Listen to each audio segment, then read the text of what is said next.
여기 부부로 같이 오신 분들, 아내는 남편을 사랑하십니까? 큰일이네. 남편들이요, 아내를 사랑하십니까? 아멘.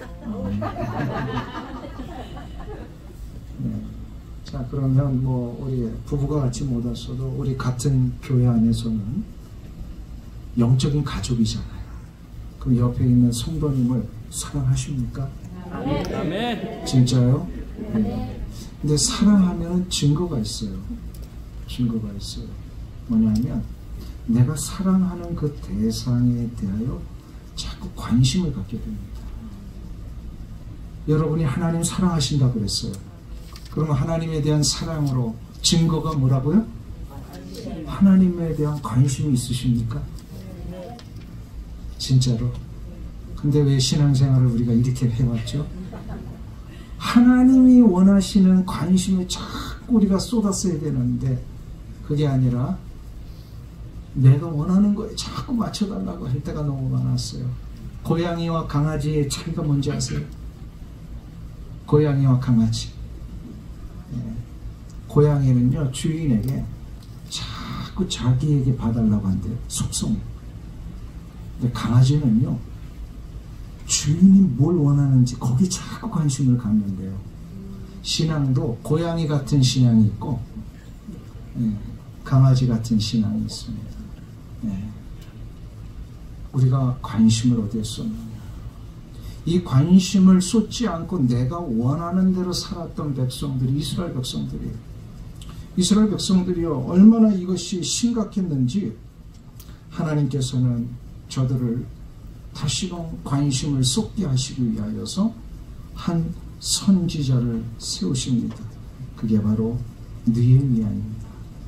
우리 목사님 통해서 느헤미야에 대한 말씀을 계속 공부하셨다니까 배경 설명을 뭐 이렇게 하지 않아도 될 것 같습니다. 느헤미야는 자신들의 조상 때부터 이제 포로로 잡혀온 이후에 수세기가 지난 다음에 일부는 이스라엘 땅으로 돌아갔고 자기는 남아 있었습니다. 그러다가 저 예루살렘으로부터 들려오는 소식이 아주 가슴 아픈 소식이에요. 예루살렘의 그 아름다운 성전이 이미 뭐 다 파괴된 거 알고 있어요.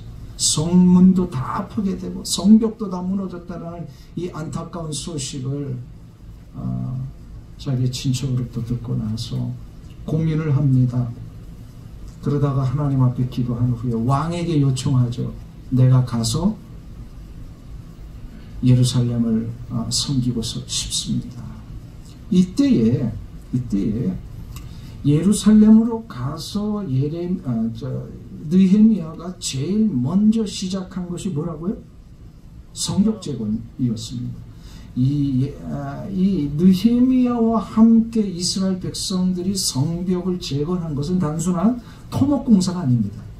이거는 이스라엘의 모든 백성들로 하여금 저들의 관심을 하나님께로 되돌리고자 하는 영적인 재건축이었습니다. 왜 그럴까요? 그것이 오늘 본문 속에서 정확하게 나옵니다. 이스라엘의 모든 백성들의 관심을 하나님에게로 다시금 되돌려 놓는 이 놀라운 성전 재건축, 성벽 재건축입니다. 이 성벽 재건축은요, 크게 세 가지로 오늘 본문에 의하면 나오고 있어요. 그게 바로 뭐냐면 예배를 회복하기 위함이었습니다. 예배를 회복합니다. 오늘 1절을 한번 보세요. 이것을 위해서 의도적으로 느헤미야가 시작한 것이 있습니다. 1절 말씀 우리 다 같이 한 목소리로 우리 성경을 보셔도 좋고요. 여기 앞에 있어도 좋습니다. 1절 같이 읽겠습니다. 그때에 대제사장 엘리야십이 그의 형제 제사장들과 함께 일어나 양문을 건축하여 성결하고 문짝을 달고 또 성벽을 건축하여 함께한 망대에서부터 하나님의 망대까지 성별하였고, 여기서 우리가 주목해야 할 아주 중요한 성벽 건축의 한 단어가 있습니다. 예, 제일 먼저 뭘 건축을 했어요? 양문을 건축을 합니다. 예, 예루살렘의 성벽을 가보신 분들은 굉장히 그 커다란 웅장한 성벽입니다. 근데 이 성벽이 다 무너졌을 때 느헤미야가 의도적으로 뭐부터 시작했다고요? 양문 건축부터 시작했다. 양문이 뭐죠? 예, 양이 드나드는 문입니다. sheep gate입니다. 예루살렘 성벽에는 여러 문들이 있었는데 이 양문은 성전에서 가장 가까운 문입니다. 왜 성전에서 가장 가까운 문이 양문이었을까요? 뭐가 드나든다고요? 왜 양이 드나들었을까요? 성전 제사의 제물로 쓰기 위해서입니다. 제가 그림을 하나 준비했는데 한번 좀 보시면 좋겠습니다. 예, 흐리게 되어 있는 것이요, 나중에 신약시대에 헤롯 대왕이 만든 예루살렘 성벽이고요. 또 진하게 되어 있는 것이 느헤미야가 만든 세운 성벽입니다. 자, 그런데 성전이 가운데 있고요. 제일 가까운 문이 어디 있다고요? 양문에 있습니다. 요거를 우리의 머릿속에 좀 염두에 두고 우리가 오늘 주님이 주시는 말씀을 한번 생각해 보려고 합니다. 왜 느헤미야는 양문을 먼저 건축을 했을까요? 이것은 150년 전에 예레미야 선지자를 통하여 하나님이 이스라엘 백성들에게 주신 그 말씀을 기억했기 때문에 그렇습니다. 예레미야 17장 27절의 말씀입니다. 같이 우리 봉독합니다. 그러나 만일 너희가 나를 순종하지 아니하고 안식일에 거룩되게 아니하여 안식일에 짐을 지고 예루살렘 문으로 들어오면 내가 성문에 불을 놓아, 다음 구절이요. 27절로 끝났네요. 예, 제가 그 다음을 읽어 드릴게요. 내가 성문에 불을 놓아 예루살렘 궁전을 삼키게 하리니 그 불이 꺼지지 아니하리라 하셨다 할지니라. 여기서 중요한 말씀이 있습니다. 안식일을 거룩되게 아니하고 예루살렘에 짐을 지고 들어가고 나아가고 하는 이 일, 이게 뭐예요? 안식일에 짐 지고 들어갔다 나갔다 하는 거 뭐 하는 거예요? 안식일에 일했다는 거예요. 비즈니스 했다는 거예요. 자기의 경제적인 활동을 했다는 거예요. 구약시대에는 안식일에는 전혀 아무것도 할 수 없었습니다. 오직 하나님만을 섬기는 일을 했어야 됩니다. 그런데 안식일에만 이렇게 하면 어떻게 하시겠다고요? 성문에 불을 놓아 모든 것을 다 무너뜨리시겠다. 느헤미야가 150년 전에 예레미야를 통하여 하나님이 주신 이 말씀을 기억한 겁니다. 아하! 왜 예루살렘 성벽이 이렇게 다 무너지고 문들은 다 불타서 없어졌는가? 우리의 조상들이 안식일 제대로 지키지 않았기 때문이구나. 그럼 이 문제를 회복하는 방법은 무엇인가? 안식일을 다시금 거룩히 지키는 것으로 시작이 되어야 합니다.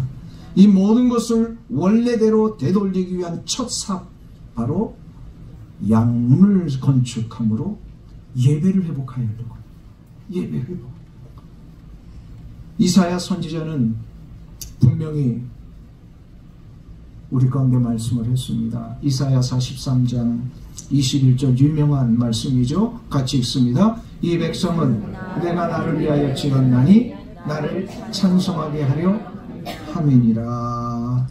하나님이 이스라엘 백성들을 지으신 목적을 말씀하십니다. 뭐 하게 하시려고요? 이거는 영적 이스라엘인 우리에게 주신 말씀이에요. 우리를 지으신 목적이 뭐라고요? 찬송하는 거예요. 여기서 찬송이라고 해서 테힐림이라고 하는 단어를 썼어요. 그래서 테힐림은 노래를 포함한 모든 하나님 앞에 올려드린 우리의 경배를 얘기를 합니다. 자, 그러니까 다시금 말해서 하나님이 우리를 지으신 목적이 뭐라고요? 찬송하고 하나님 경배하는 것. 다시 말해서 예배입니다. 우리를 왜 지으셨다고요? 예배하게 하시려고. 그래서 이스라엘 백성들이 이거를 먼저 회복해야만 하나님이 원하시는 그 하나님의 관심에게로 우리가 집중할 수 있기 때문에 이것을 우리는 인생의 사명이라고 합니다. 많은 분들이 사명 얘기하지요. 여러분들의 사명은 뭐예요? 제가 지금까지 계속 설명을 했는데 우리가 지은 목적대로 사는 게 사명입니다. 자, 그럼 사명이 뭐라고요? 하나님을 예배하는 게 사명이에요. 믿으세요? 많은 사람들이 오해하는 것 중에 하나가 사명하면 내가 어떤 일을 할까? 어떤 상황으로 살아갈까? What to do? 여기에 자꾸 관심을 쏟아요. 선교사로 갈까? 목사가 될까? 에이, 사업도 잘 안 되는데 신학교 나가서 목사가 될까? 목사는 그렇게 되는 게 아닙니다. 목사는 그렇게 되는 게 아닙니다. 저는 목사가 되기 위해서요, 어린 시절부터 헌신을 했어요. 한 번도 이 일에 대하여 다른 생각을 해본 적이 없어요. 그런데 나중에 보니까 그냥 나중에 이제 헌신하시는 분들도 있고 뭐 그런데 우리가 사명이라고 할 때는요, 사명이라고 할 때는 무엇이 되느냐, 무엇을 하느냐가 아니라 나를 부르신 목적대로 사는 것. 이게 사명입니다. 사명 중에 가장 먼저 되는 사명 뭐라고요? 이 백성은 내가 나를 위하여 지었나니 나를, 여기서 나는 누구예요? 하나님입니다. 하나님을 찬송하게 하시려고 나를 지으셨습니다. 이 목적대로 사는 것. 그래서 목적대로 살아야 그 인생이 복된 삶을 살 수 있습니다. 목적대로 살면요, 하나님이 은혜와 복을 내리십니다. 제가 우리 성도들에게 농담처럼 하는 말이 있습니다. 예수님은 언제 재림하실까요? 그냥 편안하게 한번 생각해 보시고요, 대답해 보세요. 예수님 언제 재림하실까요? 금요일 저녁 집회하는 날. 왜요? 이 금요일 저녁 쉽지가 않잖아요. 쉽지가 않아요. 근데 주님 오시는 그날에 우리가 예배하다가 주님 맞아야 되지 않겠습니까? 저 어디 뭐 이렇게 엄한 데 가서 놀다가 주님 오시면 이거 얼마나 창피하겠어요. 우리가 예배하는 중에 주님 오셔야 되잖아요. 가장 예배하기 힘든 시간이 저녁 예배입니다. 그런데 아유, 목사님 대단하세요. 집회를 이 저녁 집회로만 그냥 계속 주성교회는 훈련이 참 잘 되신 것 같지. 너무 감사해요. 요즘 저녁 집회 잘 안 됩니다. 잘 안 돼요. 저녁에 나오라고 그러면요, 안 나와요. 참 어려워요. 그래서 요즘 집회들을 그렇게 안 해요. 저도 지난주에 한국 잠깐 갔다 왔는데 집회를 해보니까 너무너무 힘들어요. 집회할 때 제일로 스트레스 받는 분이 누군지 아세요? 담임 목사님이 제일 스트레스 받아요. 어떻게든 성도들을 그 자리에 모아야 되는데 안 모이는 거예요. 너무너무 힘들어 하시더라고요. 근데 주성교회는 오늘 뭐 거의 다 오신 건가요? 어떠세요? 네? 100%? 네. 그렇구나. 할렐루야. 할렐루야. 자리에 꽉 찬 거 보니까 사모함이 있기 때문입니다. 예배 중에 하나님이 기뻐하시는 예배가 여러 예배가 있는데요, 제일로 기뻐하시는 예배는요, 주일 예배입니다. 왠지 아세요? 성경에 나와 있어요. 우리 신명기 5장 15절을 같이 한번 읽으실까요? 같이 봉독합니다. 너는 기억하라. 내가 애굽 땅에서 종이 되었더니 내 하나님 여호와가 강한 손과 편팔로 거기서 너를 인도하여 내었나니. 그 다음 구절 안 돼요? 그러므로 내 하나님 여호와가 내게 명령하여 안식일을 지키라 하느니라. 왜 안식일을 지키라고요? 요 구절에 나와요. 내가 애굽 땅에서 종이 되었더니 내 하나님 여호와가 강한 손과 평팔로 거기서 너를 인도하여 내었나니. 이게 무슨 얘기예요? 구원해 내셨다라는 거예요. 구원해 내셨기 때문에 안식일을 지키라, 이런 말씀을 하십니다. 구원에 대한 감격과 감사로 주님 앞에 드리는 것이 예배입니다. 믿으세요? 왜 예배를 드립니까? 나를 구원하신 것에 대한 감사가 있기 때문에 예배를 드리는 거예요. 자, 그런데 그러면 그 감사의 예배를 드릴 때 수요일날 드려도 되고 금요일날 예배를 드려도 되는데 왜 꼭 주일 예배를 우리가 기억하여 드려야 합니까? 유대인들은 안식일을 금요일로 지킵니다. 그렇죠? 근데 왜 우리는 주일로 지킵니까? 구원의 완성이 언제 이루어지죠? 예수님께서 금요일날 십자가에 달려 돌아가신 후에 3일 만에 부활하십니다. 이게 바로 구원의 완성이에요. 그래서 돌아가신 것뿐만 아니라 부활을 하셔야 우리에게 구원이 완전히 이루어지는 거예요. 믿으십니까? 그런 그 주님의 죽으심과 부활하심을 기념하는 날이 언제예요? 예, 주일이에요. 그러니까 세상적인 말로 하면 일요일이 주일이에요. 주님이 부활하셨다 그래서 주일이라 그래요. 자, 이 날을 우리는 안식일로 기억하여 지키는 겁니다. 그래서 주일 예배를 하나님이 가장 중요하게 여기세요. 내가 구원하여 준 이 백성들이 나를 진정으로 예배하고 있는가, 이거 보시겠다는 거예요. 그러니까 주일 예배 빠지면 돼요, 안 돼요? 돼요, 안 돼요? 말로는 안 돼요 그러는데 가끔 빠지잖아요. 너무 바쁜 일이 있고. 이게 과연 내가 받은 구원에 대한 감사가 진짜 있는가? 안식일에 그래서 우리가 예배하는 날로 지켜야 되는데, 하나님이 예배하는 날 감사와 감격으로 하나님 앞에 드리는 자마다 주일을 거룩히 구별하여 복된 날로 삼으셨다 그랬어요. 안식일을 기억하여 복된 날로 삼으셨다. 그래서 복은 언제 받냐면요, 주일 예배 때 받습니다. 많은 분들이요, 주일 예배를 등한시하면서 하나님 앞에 나와 복을 구하는 자들 많아요. 참 어리석은 거예요. 복은 주일 예배 때 하나님이 받으시면 임하게 하십니다. 하나님이 예배를 받으시면 그 받으신 하나님께서 예배하는 자에게 복을 내리세요. 그래서 주일 오전 예배, 주일 예배 때 복을 받는 거예요. 그리고 일주일 동안 그 복을 누리며 사는 거예요. 이미 기도로 54일 동안 하나님께서 은혜를 주셨다고 그랬어요. 이 은혜를 누리는 시간이 언제라고요? 이 집회라고 그러셨어요. 얼마나 놀라운 원리인지 몰라요. 마찬가지예요. 주일 예배를 통하여 하나님이 내리시는 복을 받고 받은 복을 일주일 동안 누리는 거예요.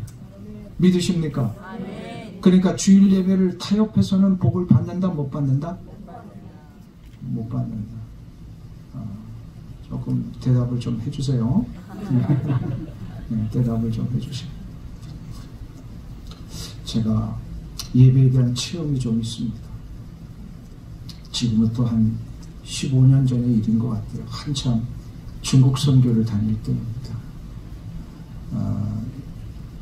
이 북한 국경과 이 중국 조선족들이 살고 있는 이 지역을 다니면서 전도하고 또 기도 순례를 하고 있었던 그런 때인데요. 매해 갔어요, 우리 성도들과 함께. 근데 어느 날 백두산을 넘어서 두만강 쪽으로 한 10명 정도 되는 이 조그마한 그 밴을 타고서 이렇게 쭉 내려가는데, 이제 날이 어둑해지고 숲이 아주 우거져서 어딘지도 분간할 수 없는 그런 지역을 가는데, 다들 그 선교팀들이 지쳐가지고 이렇게 좀 졸기도 하고 이게 조용해지기를 시작을 했어요. 그때 이게 선교를 하고 있는 이 중에 이게 우리가 자꾸 이렇게 침체돼서는 안 되겠다. 그래가지고 제가 중간에 앉았는데 조용히 저 먼저 혼자 찬양을 부르기를 시작을 했습니다. 그때 불렀던 찬양이 혹시 아시는지 모르겠어요. 아무도 예배하지 않는 이곳에서 나 주를 찬양하니라. 그 찬양 아시죠? 아무도 보이지 않는 이곳에서 나 주를 찬양하리라. 이 찬양을 제가 이제 쭉 부른 다음에, 그래도 이렇게 담임 목사가 찬양을 하면 성도들이 좀 같이 따라할 줄 알았는데 안 따라하는 거예요. 안 되겠다 싶어가지고 주 하나님 지으신 모든 세계, 이 찬양을 79장을 또다시 주 하나님 지으신 모든 세계 찬양을 부르는데 한두 사람씩 이제 깨어서 찬양에 동참하기를 시작을 했어요. 그래서 모두가 다 이 찬양을 다 찬양해서 부르던 어떤 순간에 하나님이 제 가슴 속에 큰 느낌을 주셔요. 그 뭐냐면, 여러분들 중국 아시잖아요. 문화대혁명 이후에 막 숙청으로 사람들 죽이고 교회 못 받고 다 폐쇄시켜버리고 순교자들이 어마어마하게 나왔던 곳이 중국입니다.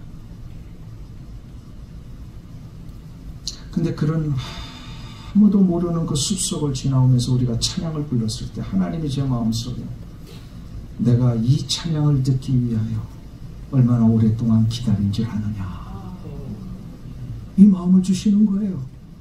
아, 그렇구나. 그 옛날 허드슨 테일러를 통하여서 이곳에 복음이 심겨졌지만 공산당들에 의하여서 이 복음의 문을 다 닫아버리고 교회를 몹질해서 아무도 못 들어가게 만드는 이 지역, 이 지역에 어느 누구도 하나님을 찬양하는 자가 없었던 그 현장에 하나님이 이 찬양을 기다리시려고 수십 년을 애타하는 마음으로 우리의 찬양을 기다리셨다. 이 마음을요 주시는데, 그렇구나, 지금 이 찬양이 중국 땅에 필요한 거구나. 하나님께서 이 중국을 살리시기 위해서 얼마나 오랫동안 기다리셨는가. 이 찬양이 끝나고 그 다음날 선교사님과 함께 북한 땅을 바라보면서 두만강은요 진짜로 이게 상류는 여의 땅 하면 한 10초 만에 건너갈 수 있는 이렇게 가까운 거리도 있어요. 그때만 해도 이 경비가 호술했어요. 그래서 저 멀리서 조그만 그 어린아이 같은 애들이 왔다 갔다 하기도 하고, 이걸 다 보이면서 우리가 지나갈 때 선교사님이 그 얘기를 하십니다. 목사님, 저 땅은 저렇게 황폐했습니다. 저 땅은 황폐했어요. 옥수수가 하나 자랐는데 그 옥수수 때에 옥수수 하나 달릴까 말까 하는 그런 말라 비틀어진 그런 땅. 근데 이쪽 건너편 불과 뭐 10m도 안 되는 이 땅에는요 나무가 우거지고 옥수수들이 심하게 자라고, 저 북한 땅은요 민둥산이에요. 다 나무를 베다가 그냥 뗄감 해가지고 황토 이 흙들이 막 드러나고 있는 이 땅. 목사님, 무슨 차이라고 생각하십니까? 왜 같은 토양이고 같은 기후고 같은 땅인데 10m 저 떨어진 저 북한은 황폐해지고 이 중국 땅에는 점점 실한 열매들이 맺혀지고 있는 이유가 뭐라고 생각하십니까? 바로 중국의 예배가 회복되고 있기 때문입니다. 그 얘기를 하십니다. 그러면서 저와 함께 우리 팀들을요 동관교회라고 하는 곳으로 인도를 했습니다. 동관교회라고 중국 한족들 예배드리는 곳인데요, 한 2,000명 모이는 교회더라고요. 예배가 시작이 됐어요. 근데 거기는 오부 예배를 드리더라고요. 그러니까 이제 몇백 명씩 계속해서 오부 예배를 드리는데 저희가 오부 예배를 참석했어요. 늦게 도착해가지고 거기 쫙 사람들이 앉아있는데 우리 그 목사님과 찬양팀이 오늘 찬양을 하듯이 찬양을 하는데 뭐 중국말로 그냥 하면서 막 찬양을 하는데 끝나지를 않는 거예요. 끝나지를 않아요. 찬양이 거의 50분을 부르더라고요. 그 한 찬양에 한 찬양. 도대체 저게 무슨 찬양입니까? 그랬더니요, 이 찬양이요 50절이 넘는 찬양이에요. 50절이면 그러니까 한 번 부르면 50분. 그래서 한 번 더 부르면 어떻게 돼요? 50절 찬양을 한 번 더 부르면 어떻게 돼요? 예. 근데 이분들이요 요동하지 않고 그 찬양을요 2시간을 부르더라고요. 그게 이제 준비 찬송이에요. 그리고 나서 말씀 강론이 들어가는데 와, 우리 교인들은요 1시간만 지나도 막 꿈틀대거든. 거기 가서 지금 훈련받고 왔어요. 이야, 2시간 준비 찬송에 말씀 강론은 1시간. 그러니까 오후 예배가요 저녁 늦게까지 이루어지는 거예요. 가만히 보니까 아하, 하나님이 이 공산 치하에서도 예배를 이렇게 회복하시니까 중국이 저렇게 심해졌구나. 모택동 이후에 등소평의 개방개혁 정책 때문에 정치인들이나 경제학자들은 그것으로 중국이 잘 살게 되었다 이렇게 평가하지만 저는 그렇게 평가하지 않습니다. 예배가 회복이 되니까 중국을 일으키셨구나. 근데 지금 시진핑에 의해서 예배가 다 지금 중단되고 있죠. 보세요. 지금 중국이 얼마나 어려워졌는가.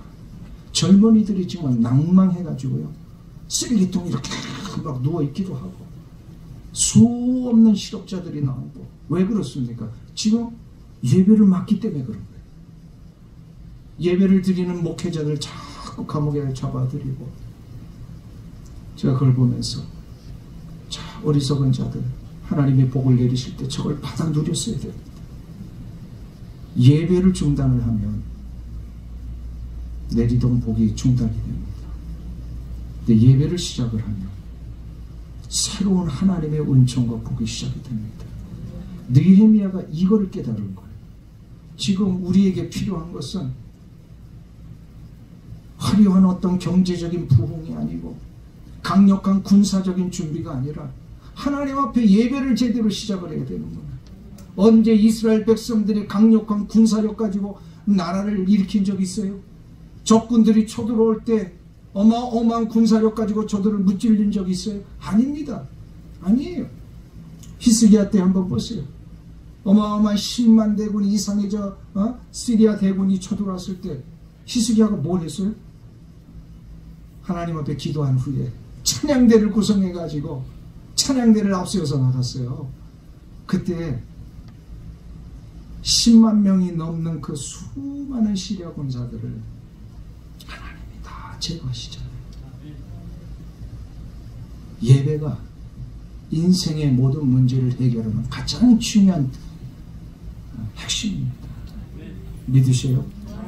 혹시 이 자리에 앉아 계신 분들 가운데 인생의 어떤 어려움과 개인의 고난과 아픔이 있으신 분이 있다면 예배를 한번 회복해 보세요. 예배 회복해 보시오.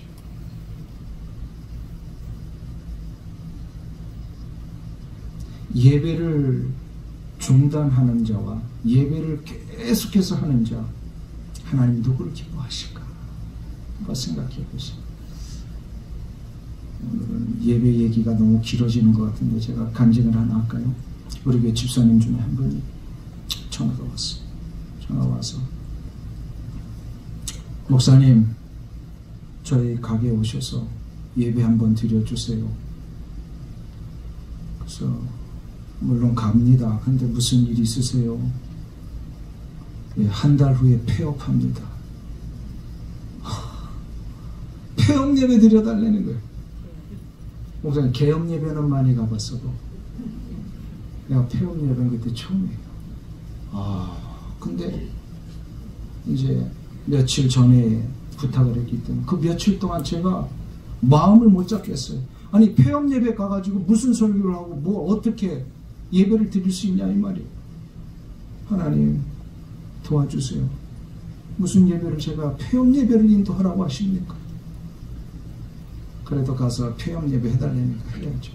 피자집을 하시는 분이에요. 소문난 맛집인데 그 피자집이 건물, 그 몰의 건물이 불타가지고요 더 이상 리스를 이제 연장을 안 시켜서 할 수 없이 문을 닫는 거예요. 가서 보니까. 근데 교역자들을 다 초대해다가 좀 피자를 맛있게 하세요. 먹는데 이게 실은 맛있지가 않더라고요. 폐업하시는 분이 피자를 대접을 하는데 이게 참 맛있게 먹을 수가 없겠어요.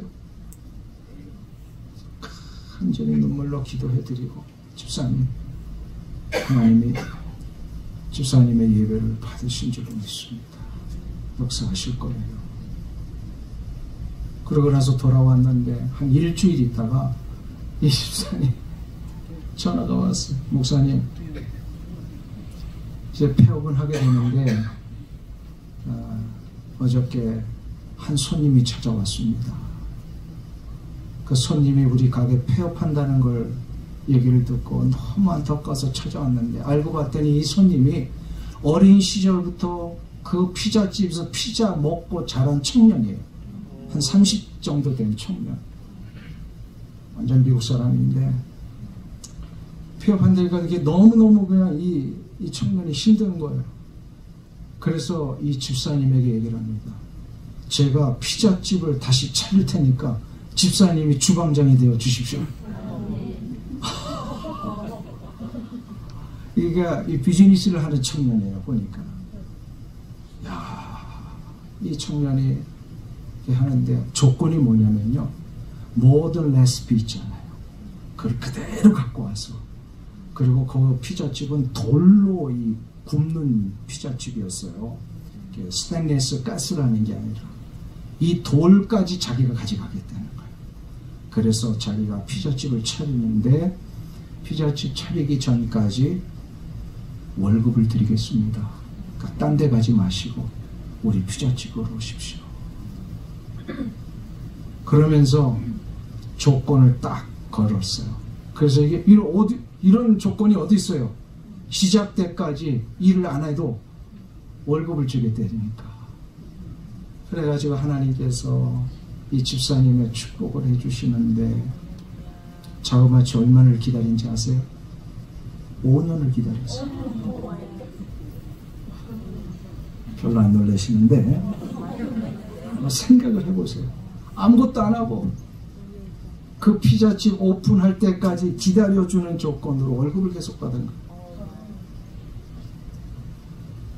이 집사님이 5년 동안 물론 그 세팅 다 해주고 뭐 준비는 다 해주지만 시간이 날 때마다 선교 가고 전도 나가고 주를 위해 봉사하고 예배의 자리에 한 번도 빠지지 않고 새벽마다 나와서 하나님 앞에 기도하고.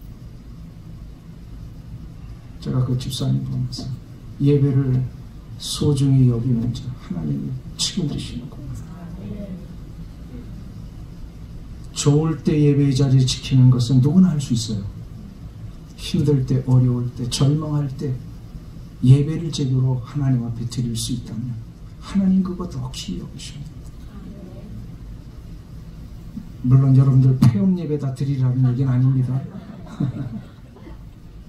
그분에게만 특별히 일어났던 일이지만 예배를 소중히 여기십니다. 축복하세요. 한번 따라하겠습니다. 예배는 하나님이 가장 기뻐하시는 우리의 사명이다. 믿으십니까? 예배를 사명으로 드리셔야 돼요. 기분 내키면 드리고 기분 나쁘다고 안 드리고 저 인간 보기 싫다고 안 나오고 이러면 안 된단 말이에요. 누구를 보고 나오는 거예요? 하나님을 보고 예배의 자리를 지킬 때에 하나님 역사하십니다. 작년에 그 5년이 지나가지고 제가 그 집에 가서 피자 먹고 축복 기도 해줬어요. 오프닝 하는 날. 제가 차마 그 피자집 이름까지는 소개를 못하겠네요. 저 파운틴밸리 쪽에 있어요. 한번 가서 나중에 너무 맛있어요.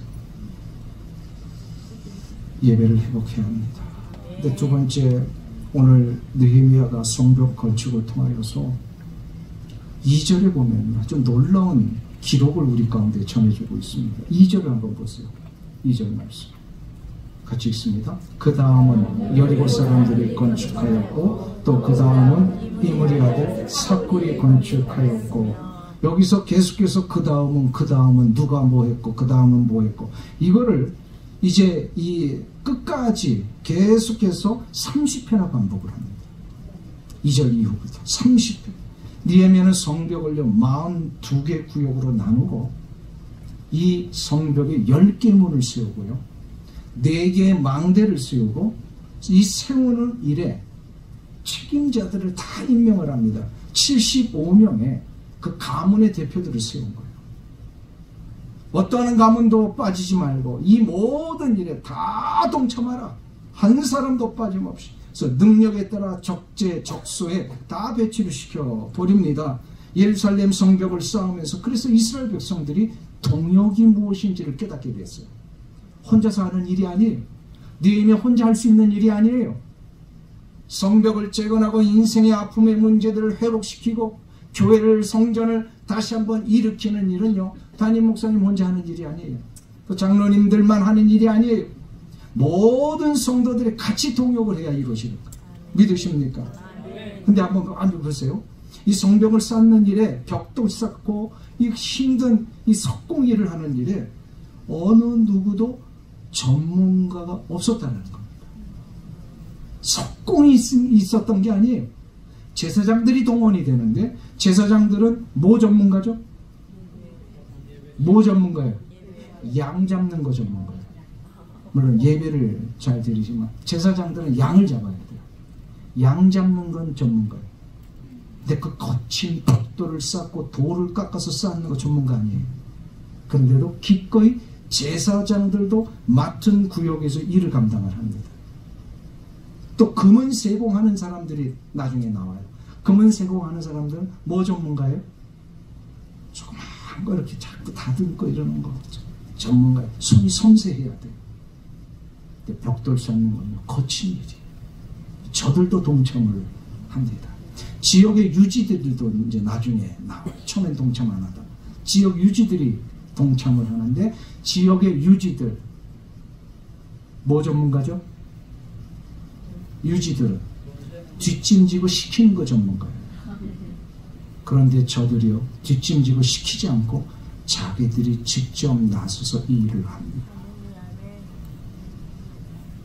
75명의 지도자들의 이 리더십 하에 수많은 이스라엘 백성들이 같이 동역을 해서 며칠 만에 이 성벽 쌓았다고요? 52일 만에. 할렐루야. 얼마나 놀라운 일입니까? 저는 희생을 이렇게 생각합니다. 먼저 된 자, 성숙한 자, 힘과 능력이 있는 자가 먼저 솔선수범해서 희생할 때 공동체는 소망이 있습니다. 교회가 먼저 된 성도들, 유력한 자들, 먼저 인생을 산 분들이 솔선수범하고 희생할 때 그 교회는 소망이 있어요. 아멘. 나 다 해봤어 젊을 때, 이런 얘기하면 안 된다는 거다. 우리 아까 60, 70, 6학년, 7학년, 8학년이시라고 그랬는데요. 보세요. 8학년이신데도 이렇게 섬기고 찬양하는 일에 동참하잖아요. 그 애들이 하는 거지 뭐. 그게 아니라 실제로 이 일을 위하여 내가 나가서 섬기는 것. 이게 바로 예루살렘 성벽을 쌓는 75명의 수많은 리더십하에 이루어진 동력이었습니다. 교회는요, 뭐라 그랬어요? 우쿨렐라? 우쿨렐라 치는 분도 필요하고요. 그 다음에 예배당을 정리하는 사람도 필요하고. 우리 교회 어떤 집사님이요, 밥 먹을 때마다 식당 봉사하는 분들한테 가가지고 오늘은 좀 짰어, 이제 이런 얘기 하시는 분이 있어요. 그러니까 이 봉사위원들이 한두 번도 아니고 맨날 그러니까 속이 막 뒤틀리는 거예요. 그럼 그 상대방한테 가서 얘기를 하지 왜 나한테 와서 얘기를 하는 거예요? 저 양반은 맨날 이렇게 밥 먹을 때마다 불평하는지 모르겠어요, 목사님. 그래서 제가 다 들어준 다음에 이런 얘기를 했어요. 집사님은 이렇게 음식 만드는 것이 은사고요. 저분은 먹는 게 은사입니다. 그러니까 각자가 다 형편이 다르고 역할이 다른 거예요. 그냥 사랑으로 받으세요. 받으세요. 이분이 씩씩거리다가 은사가 다르다는 걸 알고서 그 다음부터 다 겸손하게 가시더라고요. 밥 먹는 은사가 있는 분이 있고요. 차리는 은사가 있는 분이 있어요. 왜 우리는 맨날 식당에서 봉사해야 돼? 그럼 무슨 은사가 있는 거예요? 차리는 은사. 다 차려놓은 거 얌체처럼 싹 와가지고 앉아서 먹는 분은 무슨 은사? 할렐루야. 그럼 아무 문제 없어요. 아무 문제 없어요. 아무 문제 없어요. 다 은사가 다른 거예요. 동역이 이루어지는 거예요. 그런데 한번 보세요.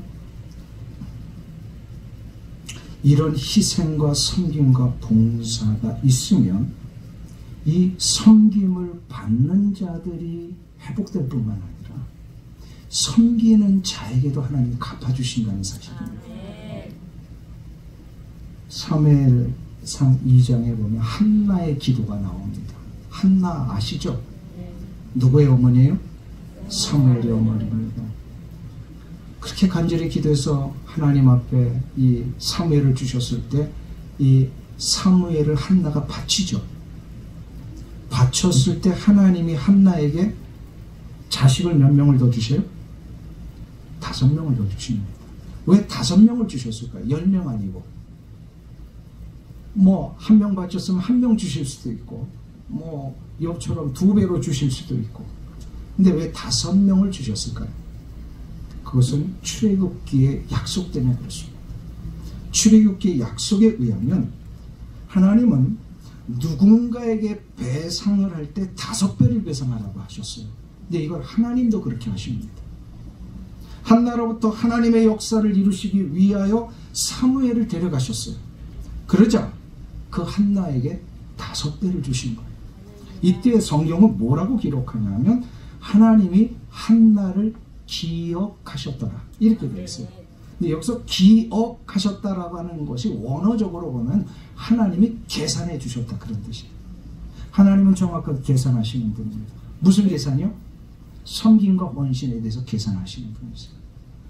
내가 이름도 없이 빛도 없이 수고하고 헌신했지만 하나님은 그거를 기억하고 계산하십니다. 근데 몇 배 계산하세요? 5배 계산하십니다. 믿으십니까? 에이, 한나나 그랬지 뭐 우리한테도 그러시. 아니에요. 우리한테도 하십니다. 우리한테도 하십니다. 하나님은 반드시 계산하여 갚으시는 분이세요. 잠언 19장 17절 우리 다 같이 한 목소리로 봉독합니다. 가난한 자를 불쌍히 여기는 것은 여호와께 구워드리는 것이니 그의 선행을 그에게 갚아주시리이다. 아멘. 반드시 주의 이름으로 우리가 했던 헌신과 희생은 하나님 갚으세요. 갚으세요. 75명의 지도자들과 함께 예루살렘 성벽을 건축하는 일에 다 희생하고 섬겼던 자들, 그래서 하나님께서 저들을 축복하셔서 아름다운 공동체로 이스라엘 역사가 이제 주님 오실 때까지 아주 돈독한 공동체로 세우지 하셨습니다. 하나님 책임지시는 거예요. 자, 그럼 제가 여러분에게 좀 묻겠습니다. 어떤 수고와 희생이 이제 요구될 때에 그거 하면 몇 배 갚아주신다고요? 5배. 믿으시는 분만 다 대답하세요. 몇 배 갚아주세요? 5배 갚아주세요. 자, 그런데 이런 희생과 섬김이 요구될 때 진짜 그거 믿음으로 기쁜 마음으로 하는 헌신과 억지로 하는 헌신, 어떤 게 5배가 될까요?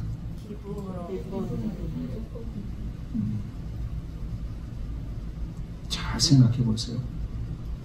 억지로 한 희생과 기쁨으로 한 희생, 어떤 것을 5배를 주실까요? 둘 다 주십니다. 둘 다 주세요. 어떨 때는 내 연약함 때문에 하기 싫은데도 그냥 억지로 해야 될 때가 있어요. 교회 일을 하다 보면. 그렇죠? 오늘은 피곤한데 목사님 왜 자꾸 또 오늘 나를 나오라고 그래가지고 이 일을 자꾸 시키는가. 그래도 목사님이 부탁하시는데 안 나갈 수 없잖아요. 억지로 나갔어요. 그럴 때 아유 이렇게 그냥 억지로 하는 거 뭐 하나님 기뻐하시나. 아니에요. 주를 위한 헌신은 똑같이 갚으세요. 억지로 해도 안 해요. 그 대표적인 예가 누군지 아세요? 구레네 시몬입니다. 구레네 시몬은요, 리비아 트리폴리 출신이에요. 디아스포라 유대인이 유월절 지키기 위해서 그냥 예루살렘으로 가다가 얼떨결에 끌려가가지고 로마 병정한테 잡혀서 끌려서 예수님의 십자가를 대신 지고 갑니다. 근데 성경에 분명히 나와요. 억지로 그를 끌어다가 십자가를 지었다. 자기가 예수님이 누군지도 모르고 한 헌신이에요. 그런데 구레네 시몬이 어떤 축복을 받은지 아세요? 나중에 이것은 로마서 16장 13절을 찾아봐야 합니다. 우리 같이 한번 읽겠습니다. 로마서 16장 13절 같이 읽습니다. 주 안에서 택하심을 입은 루포와 그의 어머니에게 문안하라. 그의 어머니는 곧 내 어머니이라. 여기서 루포가 나와요. 이 루포가 뭐 많은 설명을 우리가 해야 되지만 성경에 기록되어 있습니다. 이 루포가 구레네 시몬의 아들입니다. 구레네 시몬의 아들. 마음에도 없는 일을 한 것으로 인하여 기독교 2000년 역사에 주님의 골고다 언덕을 올라가시는 십자가를 지는 일에 동참한 유일한 사람, 바로 구레네 시몬이고요. 여기서 끝나지 아니하고 그 하나님을 알지 못했던 구레네 시몬, 예수님을 몰랐던 구레네 시몬이 억지로 한 순종 때문에 그의 집안이 믿음의 집안이 되어서 사도 바울의 복음의 역사를 일으키는 일에 영적으로 물질적으로 헌신할 수 있는 귀한 가정이 됩니다. 억지로 한 성도들의 헌신도 헛되지 않습니다. 믿으십니까? 억지로라도 순종해 보세요. 우리 중에 어느 누구가 완벽하게 예수 믿은 이후부터 주님 앞에 부름받는 끝나지 100% 완전하게 기쁨으로 온전히다가 주님만을 섬기며 살겠습니다 하는 마음으로 섬기는 자가 있어요, 없어요? 그런 사람은 없어요. 그런 사람은 없어요. 속으로는 힘이 들고 어려워도요, 주님 말씀하시니까 그냥 헌신하는 거예요. 그런데 그런 헌신도 받으신다는 거예요. 교회에는 그래서요, 기쁨으로 하든 억지로 하든 헌신하는 자들이 일어나야 할 줄 믿습니다. 수고하는 자들이 일어나면 그 교회 공동체는 예루살렘 성벽을 쌓듯이 아름다운 공동체로 세워지게 될 것입니다. 중세의 경험 중에 이런 거 있어요. 한번 따라하겠습니다. 여행객은 요구하고 순례객은 감사한다. 무슨 얘기입니까? 여행객은요, 자신의 비용을 들여서 어딘가를 방문하잖아요. 그러면 자꾸 가는 곳마다 내 돈 들여서 간 곳이니까 요구를 하는 거야. 이렇게 해달라, 저렇게 해달라.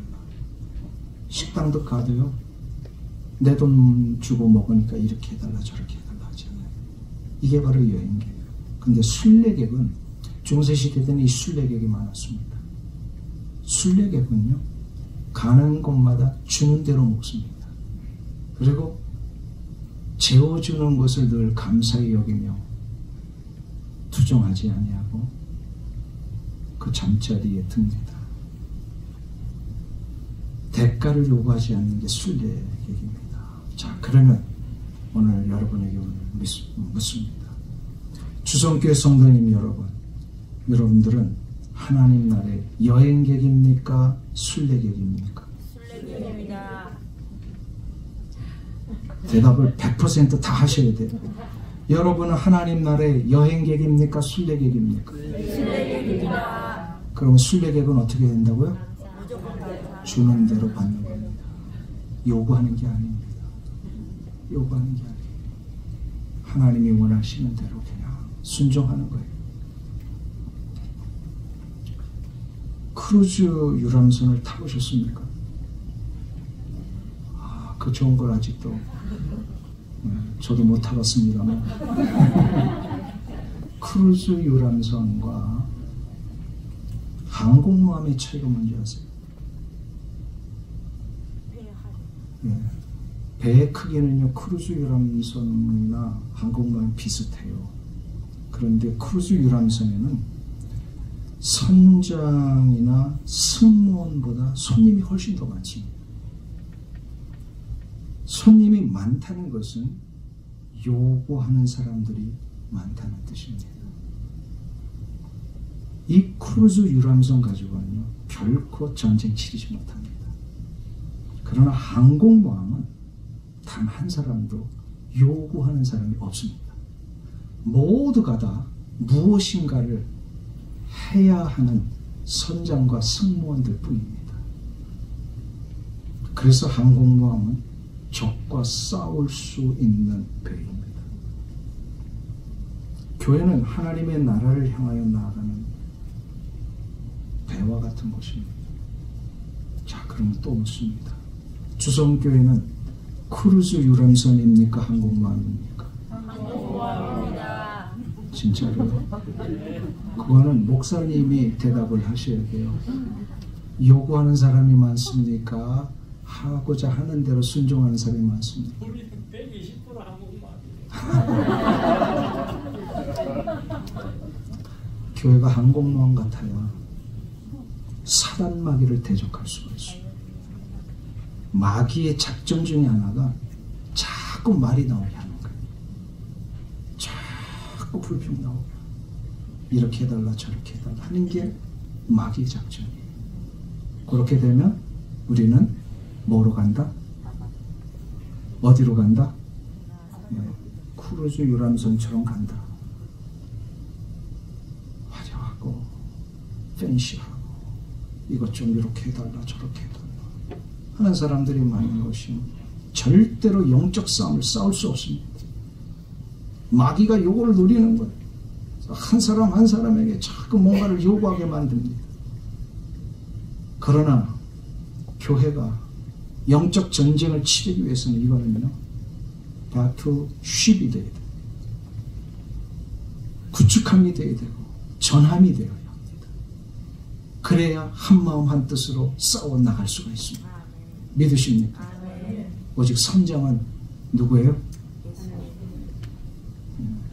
선장은 우리 주 예수 그리스도. 그리고 예수 그리스도께서 그 모든 방향의 키를 누구에게 맡기셨어요? 이 교회 선장이 누구예요? 그래서 위임받은 선장 담임 목사님이에요. 담임 목사님의 디렉션대로 가야 합니다. 믿으세요? 아멘이 좀 줄어들었어요.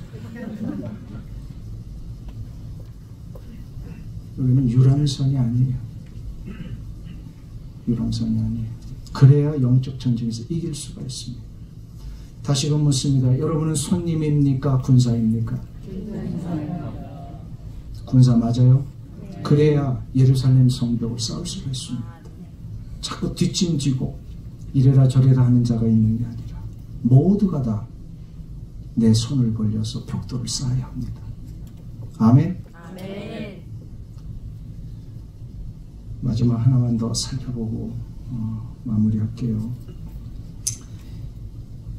느헤미야를 통하여서 이 성벽을 수축할 때에 오늘 본문 뒤에 보면요 하나님 나라의 그 이름들이 기록되게 하시는 것을 우리가 볼 수가 있습니다. 놀라운 역사입니다.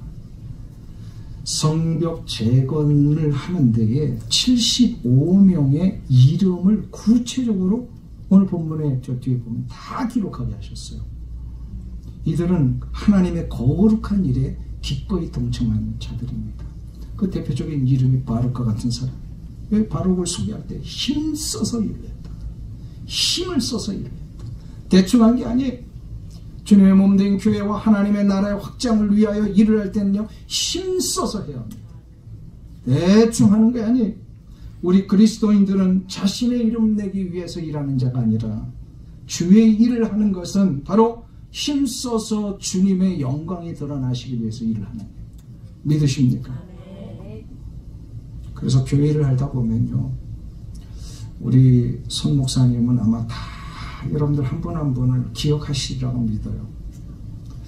근데 저 같은 경우에는요, 이름 외우는 게 제가 탤런트가 없어요.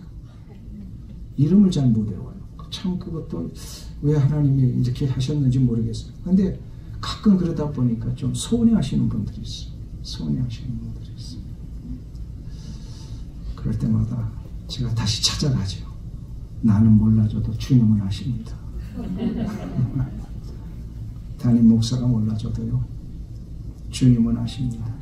따라하겠습니다. 담임 목사님은 몰라줘도 주님은 아십니다.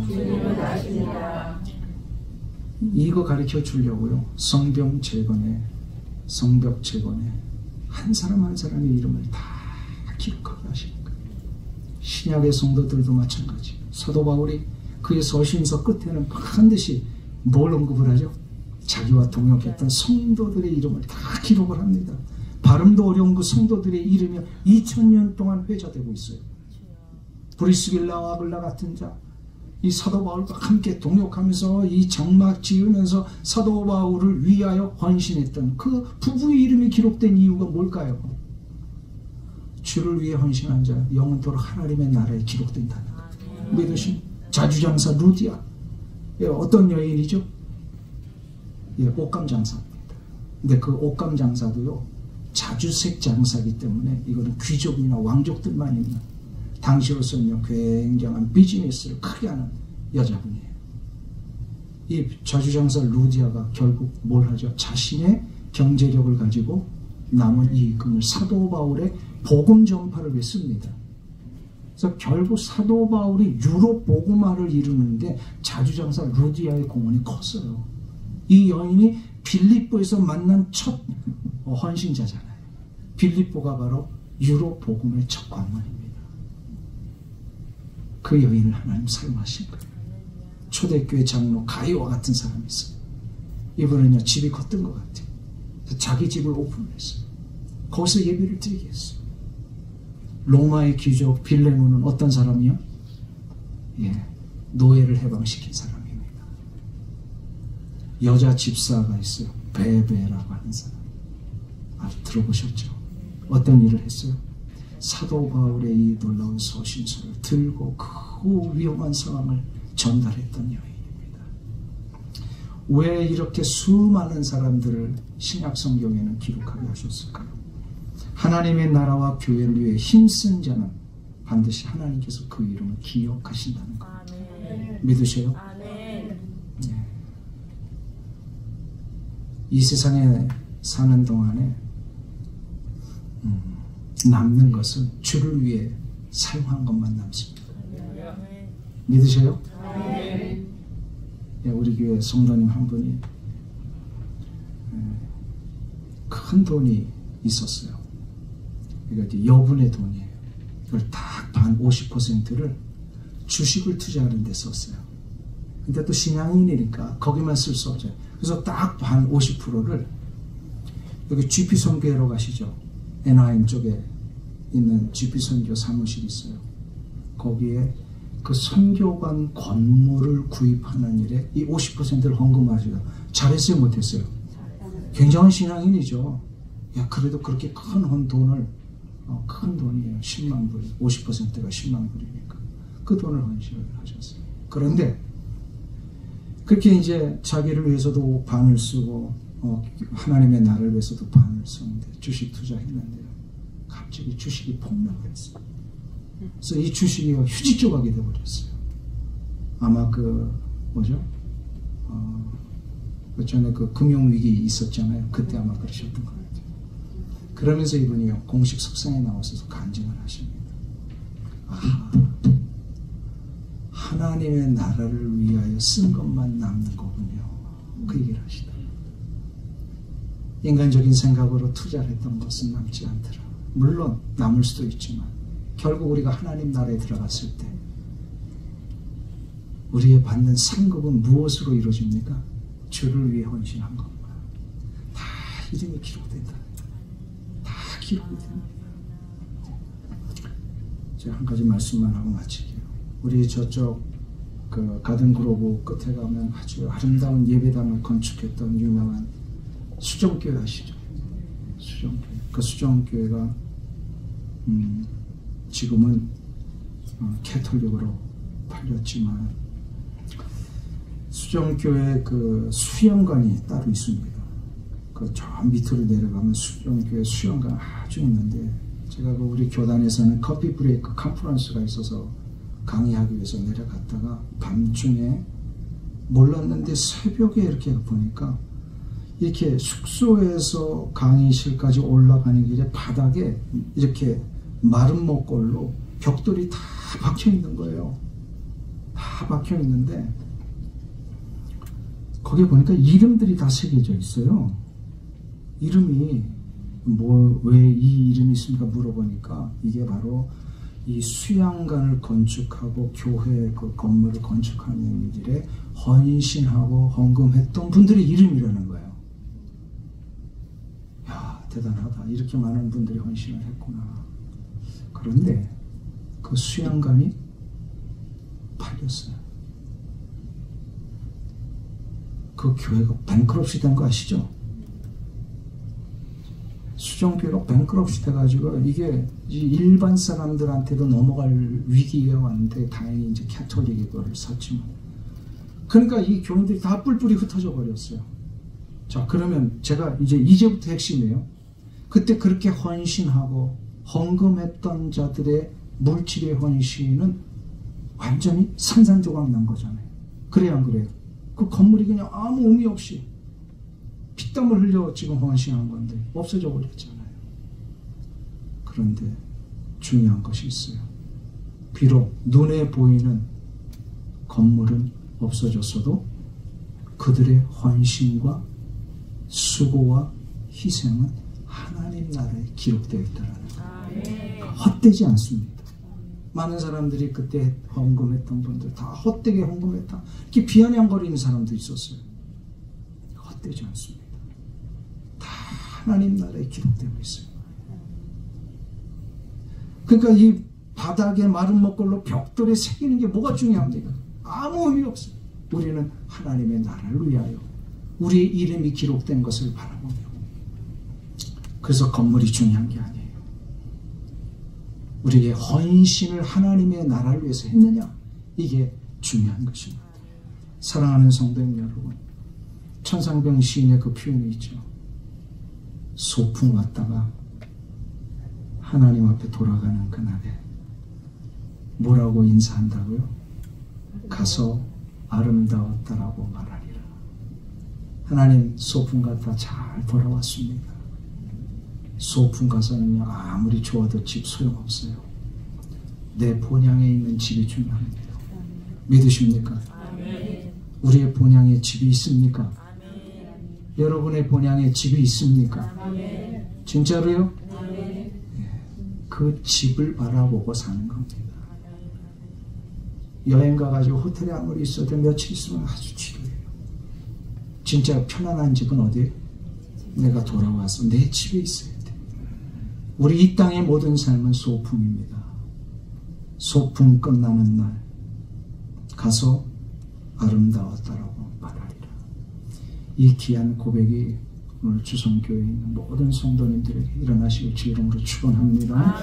기도하겠습니다. 하나님 아버지, 느헤미야 선지자를 통하여서 우리에게 주신 이 놀라운 삶의 회복의 문제가 어떻게 이루어져야 되는지를 가르쳐 주시니 감사합니다. 예배를 회복하게 하여 주시옵소서. 예배 가운데 내리실 하나님의 놀라운 은총을 우리가 늘 바라보며 언제나 주의 몸된 교회를 세워가는 일에 손님이 아니라 군사가 되어 수고하고 헌신할 때 이 모든 것이 하나님의 나라에 기록되는 것을 믿게 하여 주시옵소서. 하나님 세우신 목사님과 함께 아름다운 이 성전을 세워가며 성벽을 세워가는 일에 우리 모든 성도들이 쓰임받을 수 있도록 축복하여 주시옵소서. 예수님의 이름으로 기도하옵나이다. 아멘.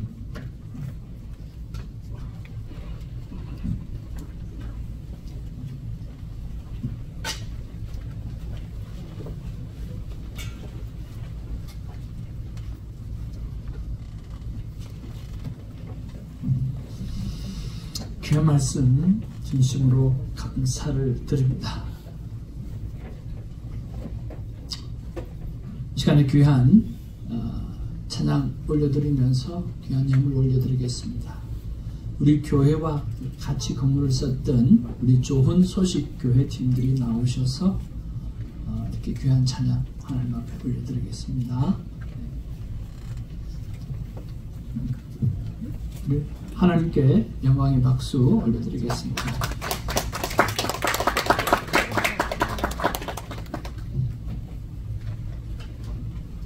이 앞에 금발 미녀만 우리 교인입니다.